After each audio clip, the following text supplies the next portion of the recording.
बऱ्याचशा मुलाचं शिक्षण ना खेडेगावात झालं, बालपण खेडेगावात गेलं, संस्कार खेडेगावात झाले, पण नाईलाजास्तव नोकरीसाठी ना शहरात यावं लागलं. पण शरीर जरी शहरात असलं ना, मन अजूनही गावातच आहे. शहरात मोठे मोठे सुंदर रस्ते आहेत, पण आमचं मन त्याच रस्त्यात अडकलेलं आहे ज्या रस्त्यावर आमची आई क्षणाचा सळा टाकायची. शहरात मॅकडॉनल्ड्स आहे, स्टारबक्स आहे, पिझ्झा हट आहे, पण बाजारात मिळणाऱ्या चटणीचा ठेचा आणि भजायची मजा त्याच्यात येत नाही आम्हाला.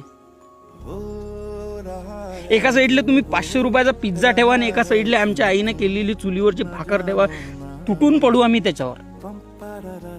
खूप चांगले कपडे घालतो आम्ही, खूप चांगली बॅग वापरतो, खूप चांगले शूज वापरतो, पण चौकात बसून मित्राच्या अंगावर लोळायची मजा त्याच्यात आहेच नाही. पण करणार तरी काय आता, खूप काही मिळवण्याच्या नादात खूप काही गमावून बसलो आहे आम्ही.